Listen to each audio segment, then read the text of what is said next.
You know, sometimes you don't need a big plan, you just have to get on the trail. Today I'm heading east of Phoenix to an area I've been many times.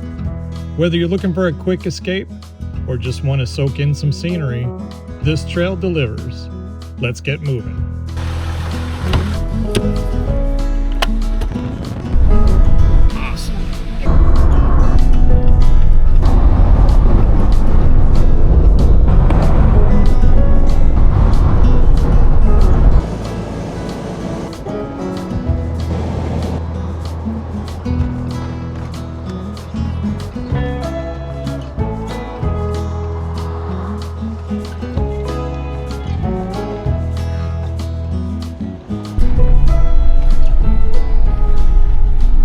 So before I get started on the trail, I just want to point out that it is extreme fire danger out here right now. It is so dry. We haven't had any rain.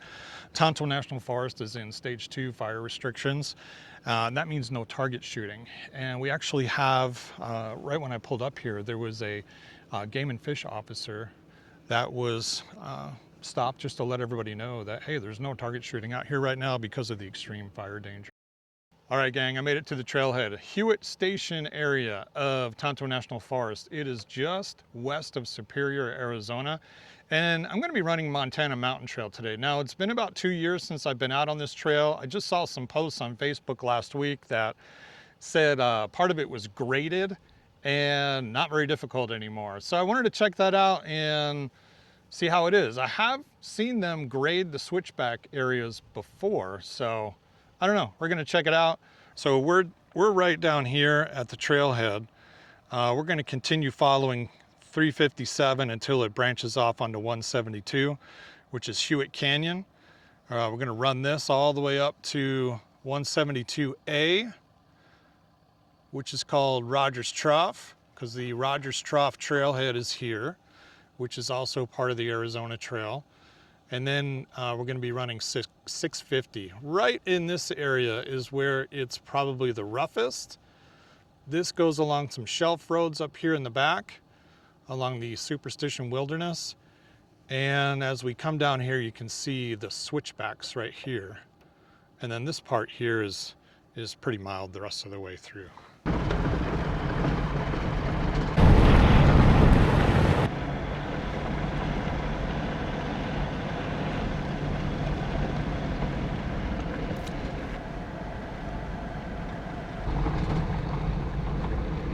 Arrived.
You know, one of my favorite parts of running this trail is this whole Hewitt Canyon area.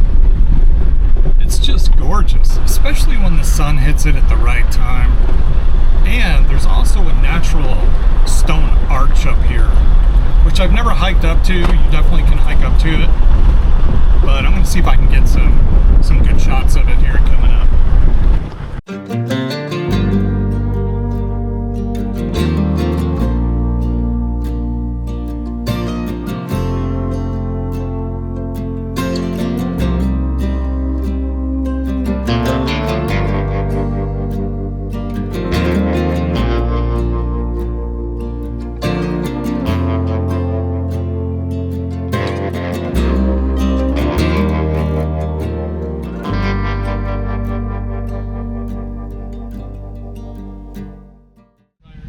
Yeah, that's pretty rough back there. We hauled somebody out of there that almost rolled over the cliff one day. Did they? Yeah.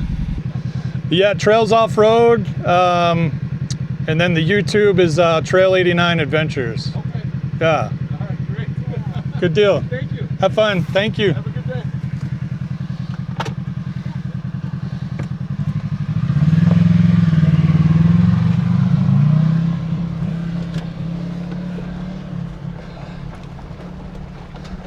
Always great running into folks out on the trail that have either seen the trail guides or watched some of the videos, so that's pretty awesome.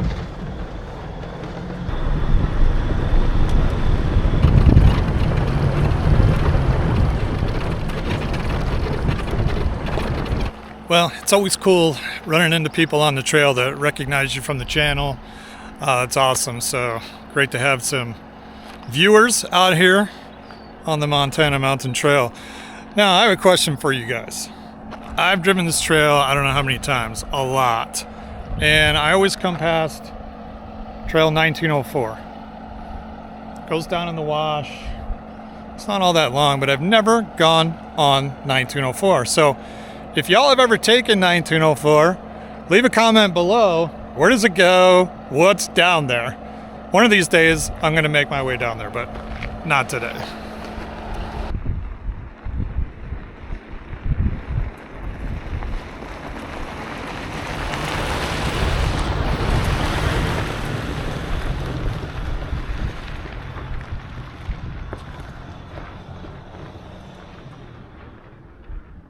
All right, 1/3 of the trail done. Hewitt Canyon Road, Trail 172, pretty much done all the way. Well, actually done until it hits Trail 172A, which takes you up to the Rogers Trough Trailhead. Now, if you continue on 172 at this intersection, it goes to the Woodbury Trailhead up there in 1 mile, as you can see by this beautiful sign. Now, there's a little deception on this sign because it also says JF Ranch. I don't know how many miles.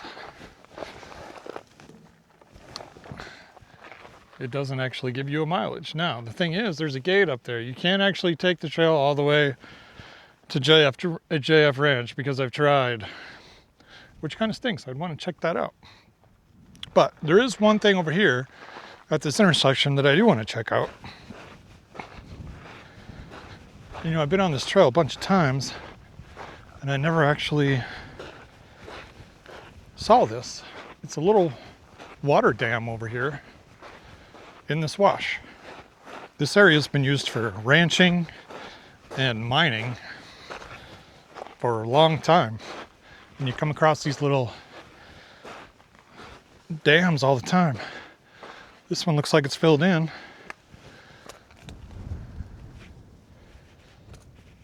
It's not really going to do you much good. But I never see any dates on these things. Probably early 1900s, I would imagine. But just cool little finds. The other thing here is, I'm assuming this is a water trough. Yep. Water pipe there come from somewhere. Water trough. A little bit of trash in here. Not too bad, only one water bottle. We'll pick that up.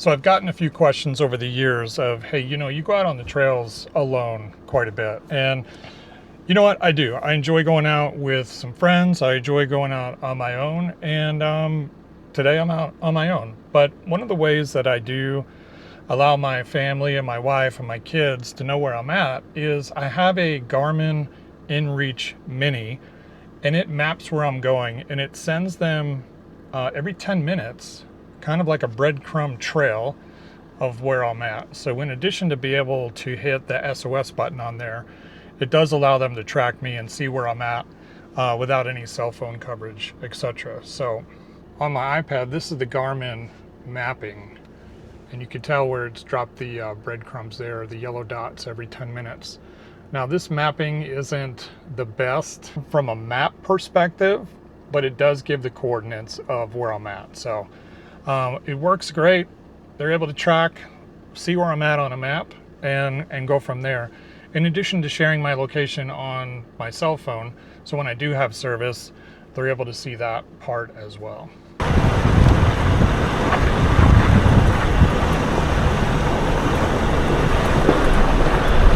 I just keep stopping on the trail to take pictures. This is such a great trail from a scenery perspective. I think it rivals Four Peaks by far. But Four Peaks is definitely the more popular trail. But if you haven't been out here to check out Montana Mountain, you have to come out because the scenery is just awesome.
I just turned on to Trail 650, which is Happy Camp, and right after the beginning of this trail is actually the hardest part of the trail, or used to be. I just came up to a section here where they ran a bulldozer through here. You can still see the tracks from the dozer. This section used to be pretty rough with some pretty good rocks in the middle, granite kind of things you had to crawl over that I always hit my undercarriage on. So I'm going to go up here a little bit further and see if that section has been graded.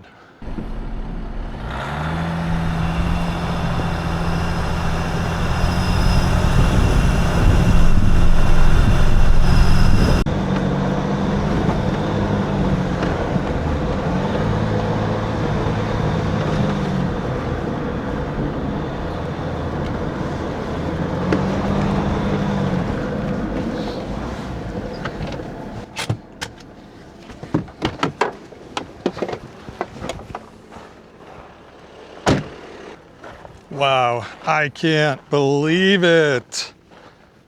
This, oh man, this was the best challenge on this trail. right here.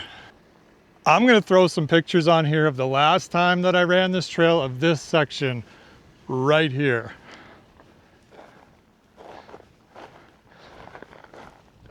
Wow, this blows my mind.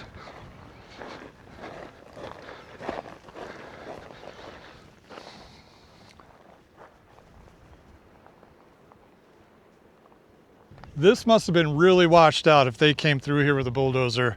And like I said, it wasn't that long ago because you can still see the tracks from the bulldozer. Wow. Oh, that's crazy. Wow, this continues to be graded. That surprises me, but I'm thinking, the more I think about it, you know, this could be in preparation for fire season, right? This was the roughest part of the trail up here. And if they came through with a bulldozer and some dirt and filled this in, to give them the ability to respond quicker in the result of a wildfire, I could see that. I could see that being the reason why. And it makes total sense. Wow, I was really shocked. I was really shocked that they graded that section. It's been like that for years, super rough and challenging. So really interesting. Made it a lot easier though. But sometimes you need a good obstacle here or there, you know? I mean, that's what I'm saying. Yeah, this used to have a little drop off in here too. Yeah, this section.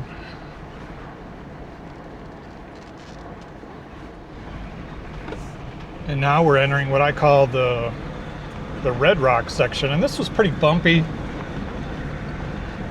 but it's definitely a lot flatter now.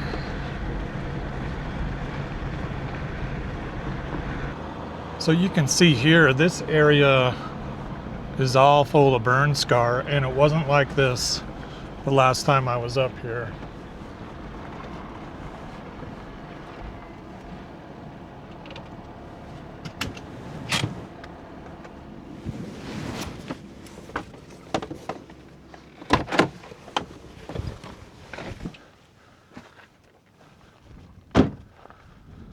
Wow.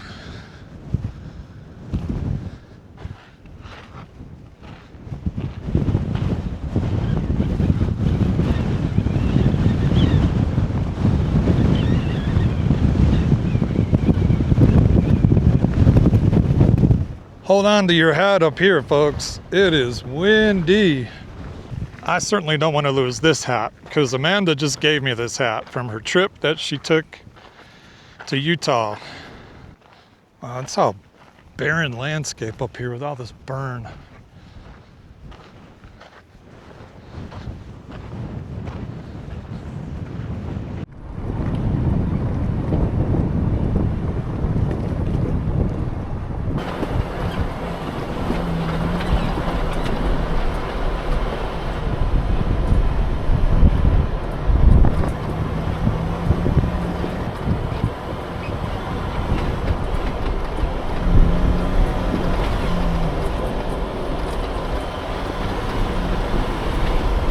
Just turned on to Horseshoe Bend.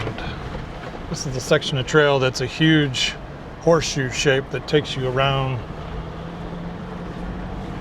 the mountain, around the edge of the mountain, and the wilderness area is on the north side, and the non-wilderness area is on the south side of this trail.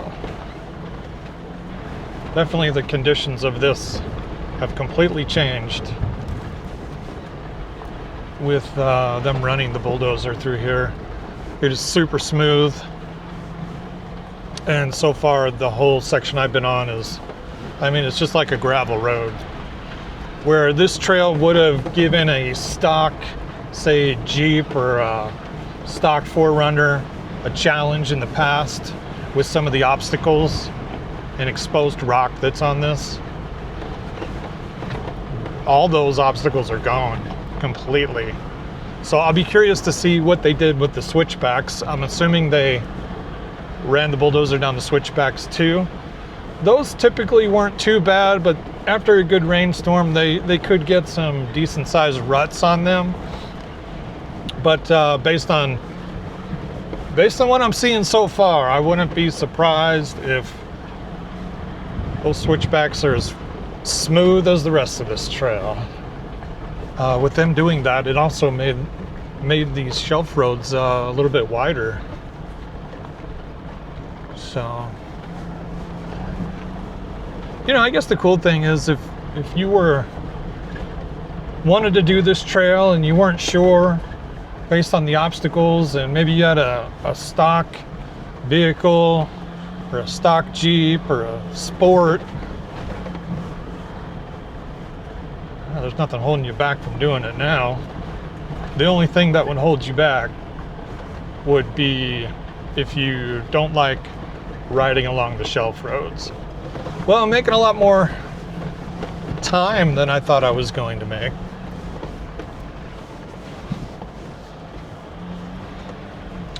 And other than the side-by-side that I saw down on Hewitt Canyon Road, I've only seen a couple of guys on some dirt bikes.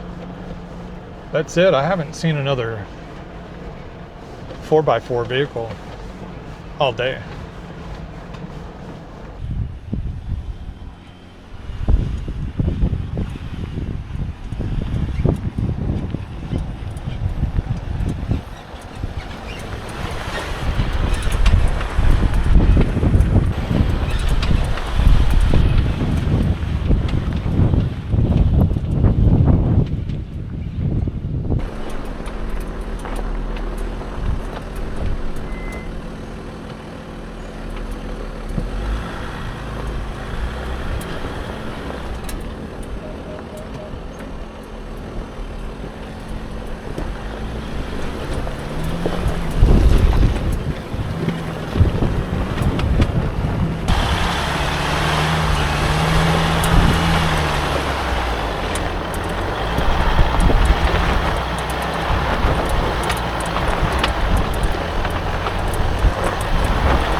Quick stop by the cabin here, check on this thing, see how it's doing. It's in pretty rough shape last time I was here, so I'm sure it didn't get any better. Somehow the roof made it to the outside. I think that might have been on the inside last time. Yep, the old barrel's still there, and makeshift fireplace. Some kind of tank.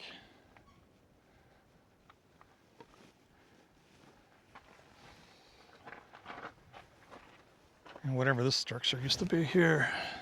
Like I said earlier, it's been about 2 years since I've been out on this trail, almost 2 years exactly.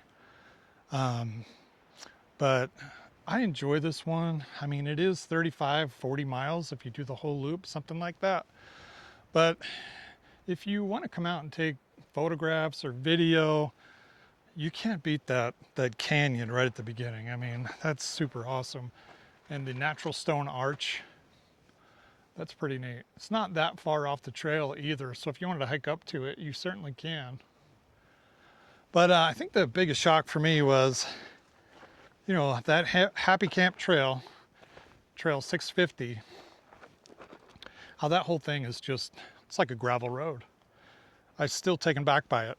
I understand if they did it for being able to get up there in case of wildfires. I mean, you saw at the top, already burned in the last couple of years up there. I think it was last year, actually.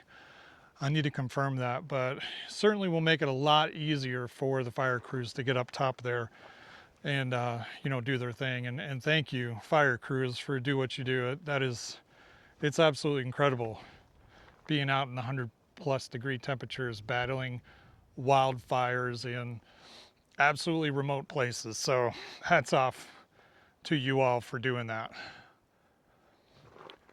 Well, gang, I'm gonna go wrap up the rest of this trail, head back out to the staging area, air up the tires, and head home. So I appreciate you coming along with me today and checking out the video. I always enjoy putting these together for you to watch or me to watch. Yeah, I do watch them as well. But again, hey, thanks for tagging along with me today. And I would tell you, check out this video I've got posted here. You might enjoy that one too. Thank you. See you guys. Bye.